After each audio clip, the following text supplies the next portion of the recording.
I once lived in New York City, and for the last 2 years I've returned to attend the early part of the New York Film Festival as a way to reconnect with friends, celebrate cinema, and celebrate my birthday.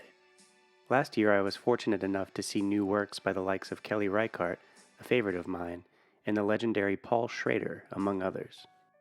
The screenings at the festival come complete with introductions and Q&As with directors and casts and are held at Lincoln Center, mostly within Alice Tully Hall.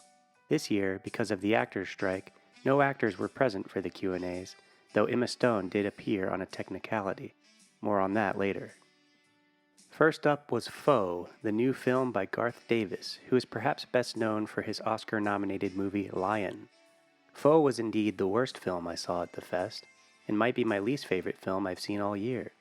A bleak, dour sci-fi film, it attempted to check every box it could to appease the current zeitgeist, and did so with all the insight of a fogged-out freshman dorm room. The acting and dialogue were strained, coming off as unintentionally funny, and the world-building felt cheap. It all just felt derivative of the many great sci-fi movies that have come before it. To be fair, I was sitting in the front row, which limited my visibility and enjoyment, but I trust my capacity to read a film in most situations, and if you don't believe my take on it, just check out the early critical consensus. Next up was the new Miyazaki film, The Boy and the Heron. I regrettably didn't enjoy this one much more. I'm admittedly not well versed in Studio Ghibli films, and those who are may find a deeper appreciation for this one. It starts out well enough, and is even moving in its setup, but it soon turns into a rather splintered and cacophonous story, full of characters and worlds that I found more annoying than endearing. It just wasn't for me. As the audience was leaving, I heard a child bluntly state, "I didn't like that." I didn't like it either, kid, but Miyazaki fans will probably have a good enough time. For the next film, it was time to move into the smaller Francesca Biel Theater for a revival screening of Renoir's 1947 picture, The Woman on the Beach. I like 40s films, and we were lucky enough to be seeing a 35mm print of this one. It was an RKO drama, and the last one Renoir did within the Hollywood studio system. It wasn't great, but I still enjoyed it overall. In typical 40s melodrama fashion, it aimed for big romantic moments, moody atmosphere, and bold set pieces. There were some intriguing themes and some strong scenes, but overall I'd call it a mediocre expression for the period.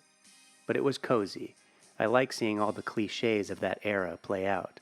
And for my money, everything should be projected on film. You just can't beat the grainy, dusty texture and beauty of light passing through celluloid. There was a day when I didn't have anything on the festival schedule, so I went to see Jodorowsky's The Holy Mountain at IFC Center. Sitting in the small screening room in the West Village with about 10 other people waiting for the film to start while Pale Blue Eyes by the Velvet Underground played was some sort of melancholic Manhattan magic. The film was okay. A lot of empty symbolism, a few laughs, and a pretty solid, spiritually affirming ending. The most engaging film of the fest was probably Richard Linklater's new one, Hitman. It was refreshing to see what was mostly an outright comedy. It kept the audience laughing, and the room just felt alive. It was a nice break from the films I'd seen up to that point, which felt more lofty. It just seemed like Linklater and crew had fun making the movie, and that fun got through to the crowd. But the film also had its share of themes to chew on. I didn't think it was a great movie, but it kept me interested. I like to say that a film should know that its audience is probably tired. Hitman knew I was tired. Good job, Hitman. Last up was a short film by Yorgos Lanthimos and starring Emma Stone called Bleet. This was a unique experience because Bleet had only been shown before in Athens, Greece.